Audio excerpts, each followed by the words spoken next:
Welcome to Jamuna Bank presents TBS Match Anatomy. Introducing the all-new Jamuna Bank.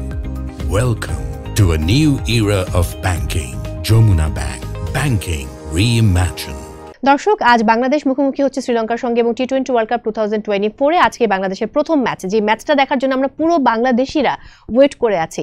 তবে টেনশনের ব্যাপার হচ্ছে শ্রীলঙ্কা তাদের প্রথম ম্যাচটা হেরে গেছে সাউথ আফ্রিকার কাছে এবং একটু বাজেভাবে হেরেছে, মাত্র 77 রান করেছিল, যদিও আসলে উইকেটটা খুব একটা ফেভারে ছিল না। তারপরেও শ্রীলঙ্কা চাইবে আজকের ম্যাচটি যেইভাবে হোক না কেন উইন করতে। অন্যদিকে বাংলাদেশ তো চাইবেই ম্যাচটা উইন করার জন্য, কারণ আমাদের বাকি প্রতিপক্ষগুলো রয়েছে সাউথ আফ্রিকা, নেপাল এবং নেদারল্যান্ডস। সো আমাদেরকে আসলে টিকে থাকতে হলে পরে আমাদের অবশ্যই প্রথম ম্যাচটা জিততে হবে। দর্শক এখন কি হবে সেটাই ভাববার বিষয়। সবাইকে আরো একবার ওয়েলকাম করছি আমাদের এই শোতে। সঙ্গে রয়েছে মৌসুমী মৌ, আমার সঙ্গে রয়েছেন former captain of Bangladesh national cricket team and chief selector of BCB Faruk Ahmed. Hello, welcome করছি, কেমন আছেন? ধন্যবাদ তোমাকে, ভালো আছি। এবং সেই সাথে ইউএসএ থেকে আমাদের সঙ্গে যুক্ত হয়েছেন স্পোর্টস জার্নালিস্ট রিয়াশাদ আজিম। সো ওয়েলকাম করছি এবং রিয়াশাদ ভাই আপনাকে ওয়েলকাম করছি আমাদের এই শোতে। যদি আসলে বলি আজকের এই ম্যাচটা নিয়ে অনেকগুলো ব্যাপার আছে এখানে। আমি যেটা শুরুতে বলছিলাম যে শ্রীলঙ্কা ম্যাচটা উইন করতে চাইবে, অন্যদিকে যদি বাংলাদেশের কথা বলি সেখানে টপ অর্ডার নিয়ে বাংলাদেশ আসলে অনেক ভুগছে। শান্ত, লিটন এবং সৌম্যকেও যদি আমি নিয়ে আসি, কি বলতে চাইবেন আসলে?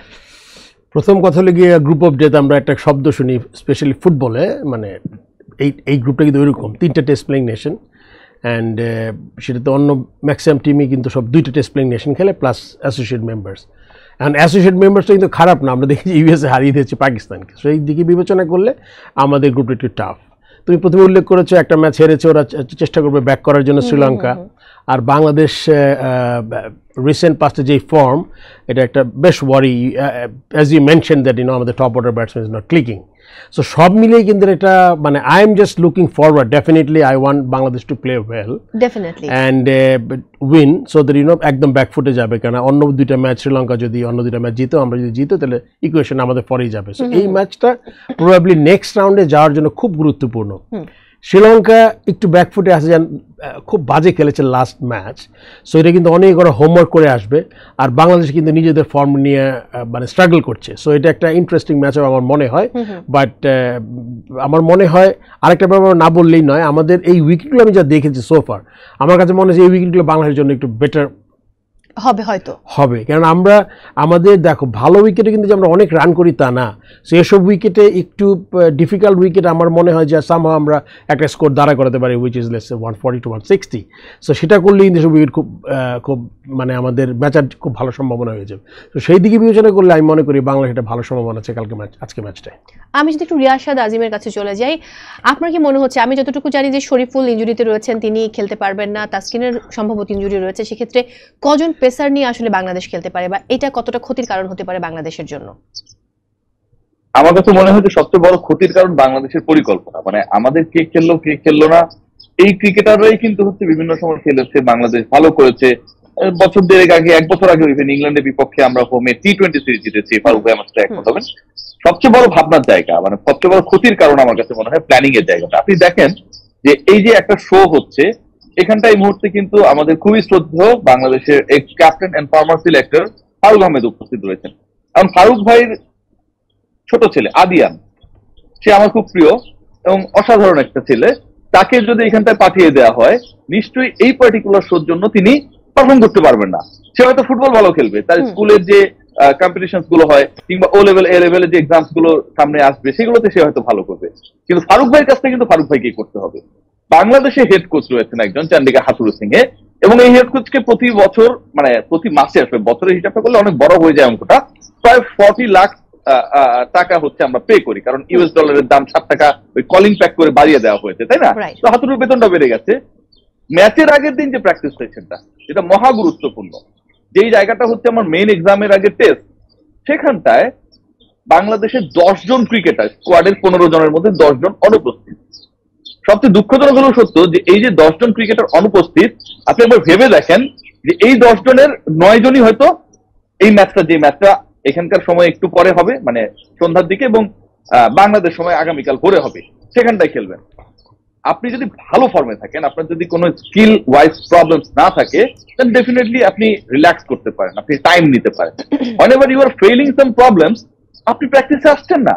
মজার ব্যাপার আরো আছে, প্র্যাকটিসে আইসিসি যে শিডিউলটা দিয়েছিল যে ম্যাচ ভেন্যুতে প্র্যাকটিসটা হবে, বাংলাদেশ টিম ম্যানেজমেন্ট, এখন তো ম্যানেজমেন্ট বলতে কোনো কিছু না, খালেদ মাহমুদ সুজন ছিল, তাকেও কিক আউট করে দেওয়া হয়েছে, মানে বিসিবির কারো এখানটায় খাওয়া দাওয়া নাই। চান্ডিকা হাতুরু সিং হি ডিসাইডেড যে তারা প্র্যাকটিস করবে, মানে ওই যে 5 জন ক্রিকেটার মাত্র প্র্যাকটিস করেছে এসির মধ্যে, এখানে একটা একাডেমি আছে, cricket academy, Mustang cricket academy, সেখানটা এয়ার কন্ডিশন রয়েছে, আর্টিফিশিয়াল টার্ফ রয়েছে, রিয়েল উইকেটও না, সেখানটায় প্র্যাকটিস করবে। এবং সেই প্র্যাকটিসে মজার কাহিনী এখনো শেষ হয়নি, সেই প্র্যাকটিসে যেখানে 10 জন আসেনি, চান্ডিকা হাতুরু সিং এর তিনিও আসেন। তার কাছে মনে হয়েছে ফাঁকিবাজির যে টিম, একজন তো কম হয়ে যায়, 11 বেস্ট 11 বানাতে হবে না, 10 জন ক্রিকেটার এবং চান্ডিকা হাতুরু সিং 11 জন কিন্তু মিলে গেছে, আসেন নাই। তো এরকম চিন্তা ভাবনা নিয়ে, পরিকল্পনা নিয়ে বাংলাদেশ যদি জিতেও যায়, বাংলাদেশ এই মুহূর্তে মানে এমন একটা সিচুয়েশন এক্সপেরিয়েন্স করছে, এটা কোনোভাবেই কাঙ্ক্ষিত না। মানে এইভাবে আমরা যদি চলি, আপনি পৃথিবীর বেস্ট টিমকেও যদি এনে দেন, সেই টিমও যদি রেজাল্ট পায় বা না পায়, সেই জায়গাটা কিন্তু কোচের জবাবদিহিতা, দায়বদ্ধতার যে ইস্যুটা রয়েছে সেটাকে সামনে আনতে হবে। কারণ এইটারই আসলে কেউ কোনো কথা বলে না, সবাই এদিক সেদিক দেখে, কথা টথা বলে। ফারুক ভাই সাথে বিসিবি যাদের দেখা হয় কোনো একটা ধরনের আড্ডায় বা পার্টিতে, তারাও বলে, কিন্তু জায়গা মতো কেউ কথা বলে না। এই যে জায়গা মতো কথা বলে না, আর কোচ যে হচ্ছে তার মতো করে 40 লাখ করে প্রতি মাসে নিয়ে যাচ্ছে, আর আদিয়ানকে বসায় দিচ্ছে যে ঠিক আছে তুমি ওদের কোচিং করাও, এগুলো ভাই কোনোভাবে এক্সপেক্টেড না। ওকে, ওয়েল, আমি আসবো আবার আপনার কাছে। আমি একটু ফারুক আহমেদের কাছে যেতে চাই। আর রিয়াসাদ আজিমের কথার পরিপ্রেক্ষিতে যেটা বোঝা গেল যে পরিকল্পনা একটা অনেক বড় ফ্যাক্ট, সো এটার প্রসঙ্গে কিছু বলবেন কিনা? ভয়ঙ্কর, I am really scared the way he explained. আর যা যা ঘটছে ওখানে, এটার আসলে কোনো এক্সপ্লেনেশন নাই। I am a former player and played the game for like let's at least 22-23 years.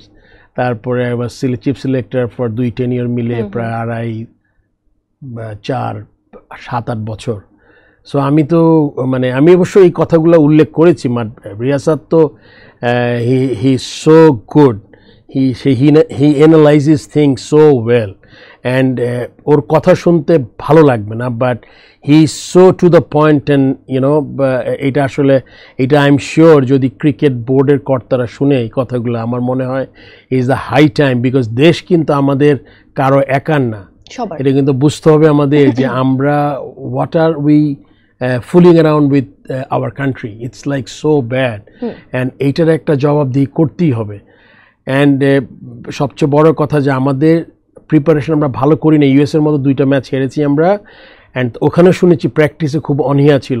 আমরা অনেক সময় একটা কাজ করি, আমরা অনেক সময় যখন এক টিম খারাপ করতে থাকে তখন আমরা মনে করি লেটস হাল ছেড়ে প্লাস মনে করি যে লেটস টেক এ ব্রেক, মানে আজকে ক্রিকেট নিয়ে কোনো আলোচনা হবে না, ক্রিকেট বন্ধ করো, তোমার প্র্যাকটিস দরকার নাই। এটা গিয়ে মনে করো অনেক খারাপ করার পরে, বাট নতুন কন্ডিশনে when ICC has given you the match venue, তুমি ব্যাটিং বোলিং না করো, অ্যাটলিস্ট তুমি হাই ক্যাচিং সাইডে গিয়ে অ্যাটলিস্ট ওইটার একটু ফিল নেওয়া গ্রাউন্ডটার।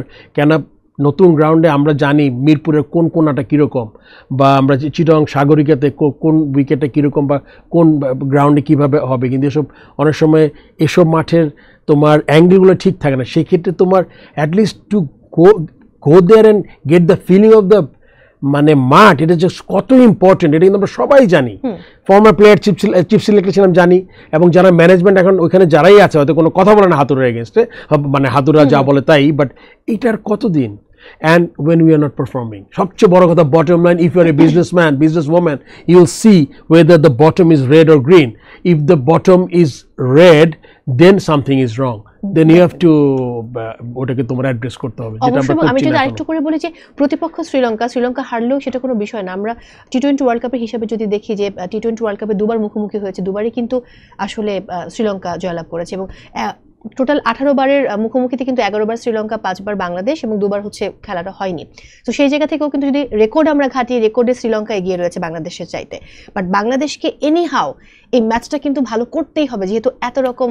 প্রথমে যেটা বললাম তোমাকে যে এই ম্যাচটা যদি ভালো না করি তাহলে আমাদের সেকেন্ড রাউন্ডে কোনো সম্ভাবনা নাই, বিকজ শ্রীলঙ্কা হারিয়ে দিলে, মানে আমরা সবাই জানি যে যে 2টা টিম নেদারল্যান্ডস এন্ড নেপাল, যদিও ডিফিকাল্ট হবে, I am telling you, west ইন্ডিজে বাংলাদেশে 2টা খেলা, বাট তারপরে আমি বলবো এটা মানে এটা এক্সপেক্টেড যে আমরা ভালো করব আর কোনো, কিন্তু এই ম্যাচটা না জিততে পারলে it will be very difficult বাংলাদেশের নেক্সট রাউন্ডে যাওয়া।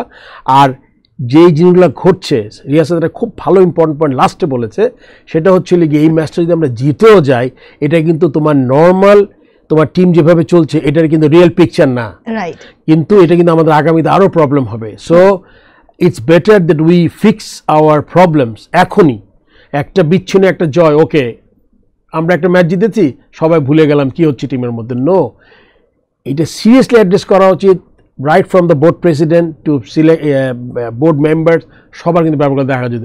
একটা মানুষ একটা দেশের ক্রিকেটকে নিয়ে আমি একটা কথা বলি যে যখন তোমার এমপ্লয়ার থেকে বড় হয়ে যায়, মানে যখন তোমার সাবর্ডিনেট তোমার যে কাজ করে তোমার আন্ডারে, সে যখন ছড়ি ঘোরানো শুরু করে, তোমার কোম্পানির বই কোম্পানি কোনোদিন ভালো করে, এটা আমরা জানা। সো ইটস লাইক ওর কথাগুলো কনসিডারেশন নিয়ে আমাদের মনে এখনই অ্যাড্রেস করা দরকার আমার মনে হয় বাংলাদেশ টিমকে। আমি আবার রিয়াশাদ আজিমের কাছে চলে যাব। ভাইয়া, একটু আগে আমি যেটা বলছিলাম ফারুক আহমেদকে, যে যেহেতু শরীফুল ইনজুরিতে রয়েছেন, তাসকিনকে নিয়ে একটা কনফিউশন রয়েছে, সেই জায়গায় পেসার কি বাংলাদেশকে দুজন পেসার নিয়ে খেলবে? খেললে কাকে নিয়ে, মুস্তাফিজ এবং তাসকিন, নাকি মুস্তাফিজ এবং জুনিয়র সাকিব? আমার কাছে যেটা মনে হয় যে বাংলাদেশ দল আসলে 11 সিলেকশন নিয়েও এখানটায় যে আসলে মন্ত্রী আমার পরিচয় দিবে সেটা না।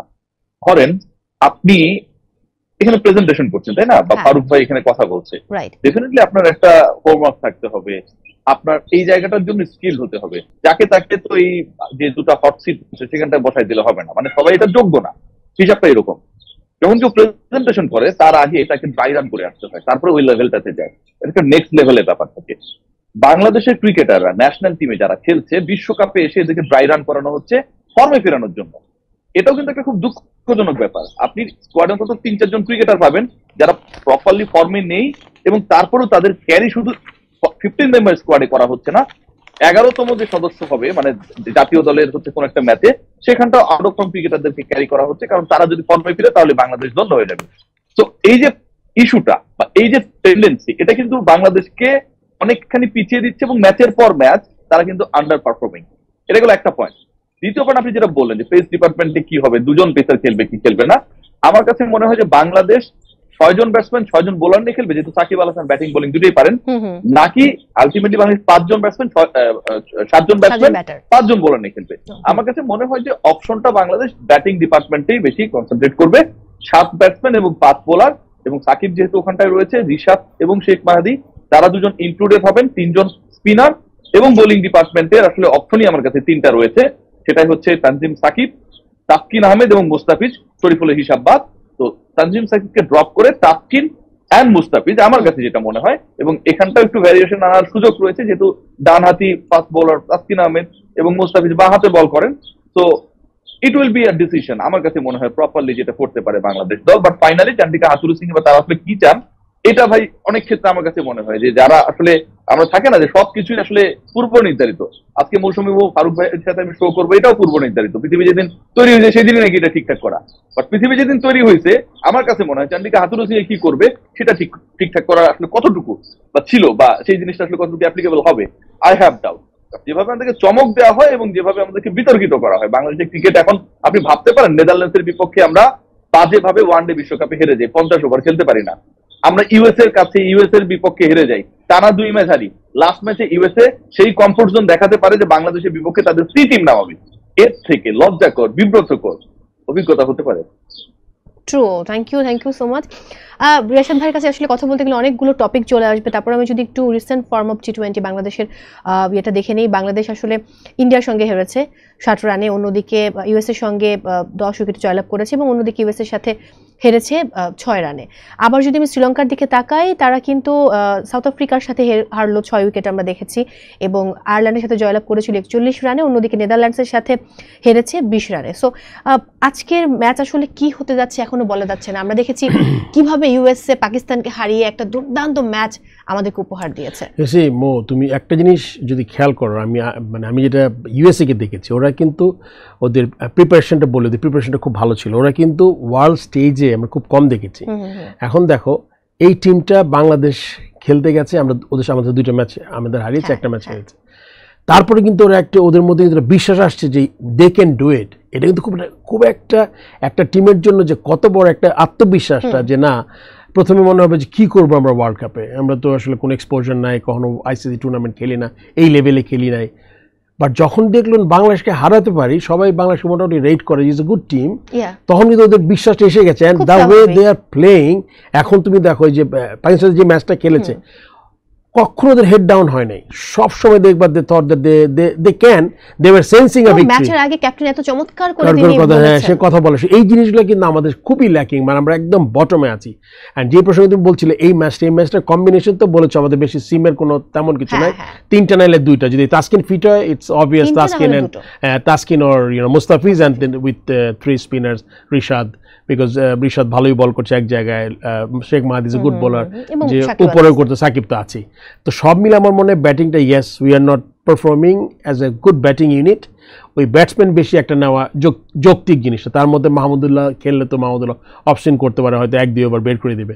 সো এই কম্বিনেশনটাই আমার মনে হয় এই মুহূর্তে সবচেয়ে ভালো হবে। তবে ভাইয়া আমরা যেই ম্যাচগুলো দেখেছি, যে কটা ম্যাচ হয়েছে এর মধ্যে কিন্তু দেখেছি প্রথম 6 ওভারটা কিন্তু খুব ইম্পর্টেন্ট। ওখানে আসলে রান যদি না করতে পারে তাহলে কিন্তু পরে গিয়ে মিডল অর্ডার থেকে বা অন্যরা এসে আসলে কভার করতে পারে, রান না করে এবং উইকেট পড়ে গেলে বেশি, সবচেয়ে বেশি যেটা। তবে হ্যাঁ আমার মনে হয় যেটা আমরা শ্রীলঙ্কার খেলাটা দেখেছি, শ্রীলঙ্কা সাউথ আফ্রিকা, এটা হলো গিয়ে নিউ ইয়র্কে হয়েছে, ওই উইকেটে কিন্তু আরো ড্রপ ইন উইকেট ছিল, তুমি জানো, বাইরে উইকেট বানিয়ে এনেছে, ওটা কিন্তু খুব ভালো বিহেভ করেনি, এই জন্য ওরা ball was moving sideways turning, so it was not a good.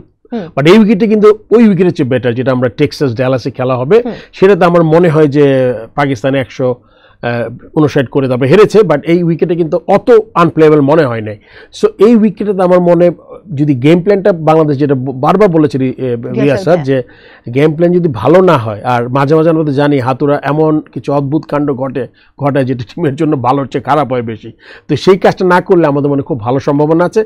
তবে যদি বাংলাদেশ আই এম শিওর এই ম্যাচটা ভালো করতে পারে, তাহলে কিন্তু আমাদের ওয়ার্ল্ড কাপটা ডিফারেন্ট ওয়ার্ল্ড কাপ হতে পারে, যেটা আমি মনে করি। এক্স্যাক্টলি।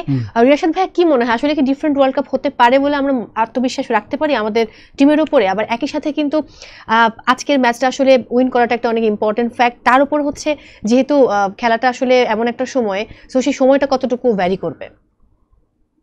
সবচেয়ে বড় ব্যাপার আত্মবিশ্বাস তো আমরা সবাই রাখতে চাই। মানে বাংলাদেশ দল এই যে এত ক্ষোভ, এত কষ্ট, এত কথাগুলো বললাম আমি বা ফারুক ভাই বা আপনি বলছেন, এগুলো কিন্তু কষ্ট থেকে, তাই না? মানে বাংলাদেশকে ইউএস এর বিপক্ষে হারতে দেখা, বাংলাদেশ 120 বলে 122 রান করেছে লাস্ট যে প্রস্তুতি ম্যাচটা খেলেছে, বাংলাদেশ দল ঠিকভাবে প্র্যাকটিসে আসে না, এখানকার ওয়েদার হচ্ছে 45 ডিগ্রি সিমস লাইক, মানে এখানকার টেম্পারেচারটা এরকম, সেই জায়গায় আমি হচ্ছে রিয়েল টেম্পারেচার প্র্যাকটিস করি না, 10 জন ক্রিকেটার ম্যাচের আগের দিন প্র্যাকটিসে আসে না, বাদ দিলাম হেড কোচ প্র্যাকটিসে আসে না, মানে এমন একটা মানে বল বয় নাসিরকে পাঠিয়ে দিয়েছে যে বল থ্রো করা লাগবে, এবং ওখানটায় হচ্ছে আমার এক্সট্রা ক্রিকেটার আফিফ ব্যাট করবে, তো বল তো কাউকে না কাউকে থ্রো করা লাগবে, যে নাসির তুমি যাও বাবা একটা কাজ করে আসো।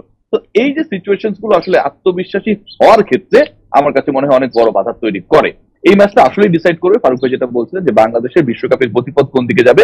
একই সাথে চান্ডিকা হাতুরু সিং এর তার যে ক্যারিয়ার বাংলাদেশে অ্যাজ দ্য কোচ, তিনি প্রতি মাসের ওই 40 লাখ টাকার মাইনেটা ঠিকঠাক ভাবে আগামী কয় মাস পাবেন, সেটা আমার কাছে মনে হয় ডিসাইড হয়ে যাবে। এটা ফারুক ভাই ভালো বলতে পারবে। তিনি হাসছেন কারণ আজকে ভাবছেন যে শোতে এসে মো আর রিয়াশাদ যা বলছে, মো তো মাঝখানে কিছু বলছে না। একদম সত্যি কথা বলছো। আই এম শিওর দ্যাট একটা it's very very exactly to the point. Riyashad সবসময় তাই বলে আর কি। ওকে, আমি একটু গ্লোবাল এলিমেন্টটা একটু দেখে নিব এই মুহূর্তে। লিটন দাস, তানজিদ হাসান তামিম, নাজমুল হোসেন শান্ত, সাকিব আল হাসান, তৌহিদ হৃদয়, মাহমুদুল্লাহ রিয়াদ, জাকের আলী অনিক, মেহেদী হাসান, রিশাদ হোসাইন, মুস্তাফিজুর রহমান এবং তানজিম হাসান সাকিব। অন্যদিকে যদি আমি একটু তাকাই শ্রীলঙ্কার দিকে, পাথুম নিশাঙ্কা, কুশল মেন্ডিস, কামিন্দু মেন্ডিস, সদেরা সামাবিক্রমা, চারিত আসালঙ্কা, অ্যাঞ্জেলো ম্যাথিউস, ওয়ানিন্দু হাসারাঙ্গা, দাসুন সানাকা, মাহেশ থিকসানা, মাথিসা পাথিরানা অ্যান্ড নুমান থুসারা। আমার কাছে যেটা মনে হয় যে ওদের যেহেতু হাসারাঙ্গা রয়েছে, মানে এত গুড স্পিনের বিরুদ্ধে আসলে বাংলাদেশ কতটা ভালো করবে, এবং ওদের কুশল মেন্ডিস কিন্তু বাংলাদেশের বিপক্ষে খুব ভালো খেলে, ভালো পারফর্ম করে, এটা একটা ফ্যাক্ট। ওদের আসলে আমি দাসুন সানাকার কথা বলতে পারি, বা থিকসানা, বা যদি পাথিরানার কথা বলি, তো সেই জায়গায় এই জায়গাটার ক্ষেত্রে কি আসলে বাংলাদেশ খানিকটা ব্যাকফুটে থাকবে? কারণ ওদের ব্যাটিং লাইন আপটাও কিন্তু বাংলাদেশের চাইতে ভালো এই মুহূর্তে। মানে কিছু পজিটিভ কথা বলি এখন। বাংলাদেশের স্ট্রেংথ, শ্রীলঙ্কান স্ট্রেংথ কাছাকাছি, এটা আমরা সবাই জানি। বিকজ বাংলাদেশ, যেটা রিয়াসাদ বলেছে যে পরিকল্পনা আমাদের এত পুয়ার, মানে যে কোনো দেখে টুর্নামেন্ট শুরুর আগে লাস্ট 50 ওভার্স ওয়ার্ল্ড কাপের আগে আমাদের যেই সার্কাস দেখেছি আমি, তামিম ইকবালকে নিয়ে, মাহমুদুল্লাহকে নিব না নিব, সাকিব আলকে নিব, সো এই যে ঘটনাগুলো ঘটে, একটা টিম কিন্তু এত বড় টুর্নামেন্টে যাওয়ার আগে এসব ঘটনা কিন্তু খুবই নেগেটিভ ইম্প্যাক্ট, অ্যান্ড এইটার মূলে কিন্তু কোচ এই চান্দিকা করে। তো আমি এই জন্য বলছি স্ট্রেংথের দিক থেকে আমরা কিন্তু দুইটা টিম কিন্তু খুব কাছাকাছি। অ্যান্ড ইউ সি, তুমি যে স্ট্যাটিস্টিক দেখিয়েছো এটা কিন্তু অনেক মানে ইটস লাইক লম্বা সময় statistics, but if you take current statistics let's say last 2 years 3 years Bangladesh কিন্তু we have come a long way, মানে তোমার পারফরমেন্সের দিক থেকে। যদিও এখন এটা বিচ্ছিন্নভাবেই হয়, তারপর আমি বলবো যে আগের স্ট্যাটিস্টিক্স এটা অনেক বেটার এখন আমাদের। সেই ডিভিশনের স্ট্রেংথ কিন্তু আমাদের কাছাকাছি, কিন্তু যেহেতু আমরা এমন একটা খুব পুয়ার প্ল্যানিংয়ে খেলি, এই জন্য আমাদের যেমন একটা ছোট্ট কথা বলি, যে যেটা বললো রিয়া স্যার, যে আমরা ব্যাটিং রান করছি না, তোমার তো ড্রিল করতে হবে টু ইমপ্রুভ দ্যাট হাউ। এইখানে কিন্তু কোচের সবচেয়ে বড় দায়িত্ব, মানে একটা ছেলেকে ফর্মে ফেরানো কিন্তু কোচের দায়িত্ব। কোচের দায়িত্ব কিন্তু সিলেকশন কি হবে, কোন প্লেয়ার বাইরের থেকে আনবো, কি করব, ওরা কি খাবে, প্র্যাকটিস করে, এগুলো কিন্তু ওর দায়িত্ব না। এই কাজটা কতটুকু সে ভালোভাবে করছে, এটা আই হ্যাভ স্ট্রং ডাউট সে করছে না এই কাজ। এই জন্য এটা আমি প্রতিফলন দেখতে পাচ্ছি। আসলে সমাধানটা কি তাহলে? হাতুড়ি সিং এর সমাধান তার এটা তো আমার মনে হয় যে বলি যে কোচ পাওয়া যায় না। গ্যারি ক্রাস্টেনকে দেখলাম 5 সেন্টিমিটার কোচ হলো। সো কোচ তো আমরা কি ওইভাবে চাই কিনা, এটা খুব গুরুত্বপূর্ণ। আমি মনে করি বারবার আমরা আমাদের যেভাবে হাতুড়া ফেলে গেছে আমাদের দেশের টিমকে, ও কিন্তু আমাদের দেশে আসছিল to get a contract from a test playing nation, specially from Sri Lanka. ওটা কিন্তু ওর হয়ে গেছে, ওখান থেকে কিন্তু he was out of the Sri Lankan squad ওর টেনিওর শেষ হওয়ার আগে। তার মানে সে তো স্পেশাল কেউ না। সো ওর পিছনে আবার আমরা গেলাম, এবং সে আসার পরে তো যেই লাস্ট 6 মাস 8 মাস যেসব কাজ করেছে, আমার মনে হয় রাইট হবে এই ওয়ার্ল্ড কাপের পরে ক্রিকেট বোর্ডের একটা ভেরি স্ট্রং, আমি মনে করি খুব জরুরি যদি আমাদের ক্রিকেটের দেশকে বাঁচাতে হয়। বিকজ সে কখনো মনে করে না যে ইটস এ একটা ব্রেইনের থেকে 4টা ব্রেইন বেটার। ও সব চিন্তা করে আমি যা মনে করি সেটাই ঠিক। এখন ওইটা যখন পারফর্ম করবে তখন ও will take that, okay you are the boss, you can go head, because you are, যেটা বলি আমরা, মানে যে গরু দুধ লাথি খেতে ভালো লাগে, কিন্তু তাহলে তখন when you are not performing, মানে you are doing not very good job, so you should be out of it. এই আর কি আমাদের কথা হলে গিয়ে আমরা খুব শীঘ্রই সময় আসছে, high time that we take a decision, and it's not because of this World Cup. আমার কথা হলে আমি সবসময় বিশ্বাস করি T20 আমাদের স্ট্রঙ্গার ফরম্যাট না, কিন্তু look at the 50 over team, আমরা কি করেছি টিমটাকে, এত সেটেল একটা টিম। ওয়ার্ল্ড কাপে গিয়েছিলাম আমরা লাস্ট ওয়ার্ল্ড কাপ 50 ওভার্স সেমিফাইনাল খেলতে, ওখানে আমরা মানে we just lost against everyone. So just ওইটা যাওয়ার আগে আমরা বুঝলাম কি রেজাল্ট হবে। সো এই জন্য বলছি যে জাস্ট আর কোনো উইন করা দেওয়ার দরকার নাই, you should look for a good coach, সে একটা সবার সাথে কথা বলে, সো দ্যাট আমরা আমাদের ক্রিকেট কেম নিয়ে এগিয়ে নিয়ে যাই। আমরা একদম শেষের দিকে আছি, একটু যদি প্লেয়ার টু ওয়াচ দেখে নেই। মুস্তাফিজুর রহমান লাস্ট 3 টি20তে উইকেট নিয়েছেন 10টি, অ্যাভারেজ 8.2 এবং ইকোনমি 6.8। অন্যদিকে ওয়ারেন্দু হাসারাঙ্গা স্পিনার, তিনি আসলে লাস্ট 3 টি20তে উইকেট নিয়েছেন 6টি, ইকোনমি 8.3 এবং রান হচ্ছে 65। ওকে, আমি খুব একটা সময় নেই, যদি বলি যে স্কোর কত আশা করছেন আজকে, তাহলে কি বলবেন? আমি সবসময় মনে করি যে বাংলাদেশের যেই ব্যাটিং আমরা করছি, আমাদের always will have a with a chance if you can score anything over 160 to 70। ওকে, 170 60 থেকে 70 75 এর মধ্যে, এটা আমাদের স্ট্রেংথ, সেফ একটা, হ্যাঁ সেফ একটা, যেটা করলে আমরা we have something on the board to fight. If you score 195 তাহলে ভালো, বাট যখনই তুমি ওভার এক্সপেকটেশন হবে তখন কিন্তু আন্ডার পারফর্ম করার চান্স বেশি। যখন তুমি নামবে 200 করবো, ইউ মাইট লুজ দ্য হয়তো 6 ওভারে করতে চেষ্টা করতে হবে 10-এর উপর 60 রান 70 রান, তখন কিন্তু আমার মনে হয় যে আমাদের টিমের এই উইকেটেও 160-70 করার ক্যাপাবিলিটি আছে, অ্যান্ড যখনই আমরা এটা করতে পারবো তখনই আমাদের will have a chance to win. Definitely. Riyashad ভাইয়া কি মনে হচ্ছে, আপনিও কি একমত ভাইয়ের সঙ্গে যে 160 থেকে 170 এরকম একটা স্কোর হতে পারে? এক্স্যাক্টলি, মানে বাংলাদেশের যদি আপনি সামর্থ্য দেখেন, আসলে এর থেকে বেশি করবে সেই এক্সপেকটেশন করা আমি মনে করি যে এই মুহূর্তে লজিক্যাল না। আবার আরেকটা ব্যাপার গুরুত্বপূর্ণ, এখানে টসটা গুরুত্বপূর্ণ হবে আমার কাছে মনে হয়, কারণ এইখানটায় যে লাস্ট 3টা ম্যাচ হয়েছে, সেই 3 ম্যাচে, লাস্ট ম্যাচে পাকিস্তান ইউএসএ, পরে ব্যাট করা দল ইউএসএ, তারা চ্যালেঞ্জ জানিয়েছে, সুপার ওভারে ম্যাচ নিয়ে গেছে, তারা সেই ম্যাচে জয় পেয়েছে। নেপাল নেদারল্যান্ডস, সেখানটায় নেপাল 107 করেছিল, নেদারল্যান্ডস চেস করেছে, মানে পরে ব্যাট করে। আবার যদি আমরা খেয়াল করি যে অন্য যে ম্যাচেস গুলো এবার হয়েছে, এখানটায় ইউএসএ এবং কানাডা, সেখানটাও 194 চেস করেছে কানাডার করা রান ইউএসএ। সো যারা পরে ব্যাট করেছে, লাস্ট 3টা যে ম্যাচ হয়েছে ডালাসের ওই গ্র্যান্ড প্রেরি স্টেডিয়ামে, সবগুলোই কিন্তু আসলে চেস হয়েছে বা পরে ব্যাট করা দল জয় পেয়েছে। তো এটা একটা ফ্যাক্টর হবে, এবং বাংলাদেশের স্ট্রেংথ যেটা, সেটা 160-70 এর মধ্যেই আমরা যদি খুব অনেস্টলি বলার চেষ্টা করি। সো এর থেকে বেশি এক্সপেক্ট করা বা এর থেকে কম এক্সপেক্ট করা, মানে দুটাই আসলে খুব বেশি আমার কাছে মনে হয় যে ডেঞ্জারাস। একটা কথা বলবো শেষ হলে, রিয়াসাদ খুব ভালো বলেছে, বাট আমি মনে করি বাংলাদেশের যখন এখন আত্মবিশ্বাস আমাদের যেই জায়গায় আছে, আমি মনে করি যদি কন্ডিশন ঠিক থাকে, মানে it's like let's say 50-50 batting bowling যাই হোক, সেই ক্ষেত্রে আমাদের ব্যাটিং করাটা বেটার হবে। If you can post 160 to 75, then আমাদের জন্য ডিফেন্ড করা ইজি হবে, রাদার দেন চেজিং, বিকজ আমরা ব্যাটসম্যানদের আত্মবিশ্বাস অনেক কম এখন, so chasing is always difficult. So ওই দিক থেকে বিবেচনা করলে আমি মনে করি যে কন্ডিশন ঠিক থাকলে Bangla should bat first. Okay, thank you so much. আমি শেষ করছি আজকের মতো। দর্শক, বিদায় নিতে হচ্ছে Jamuna bank presents TBS match anatomy থেকে। সবাই অনেক ভালো থাকুন এবং বাংলাদেশের জন্য অনেক অনেক শুভকামনা। দেখা যাক আলটিমেটলি আজকের দিনটা আমাদের জয়ের দিন হয় কিনা।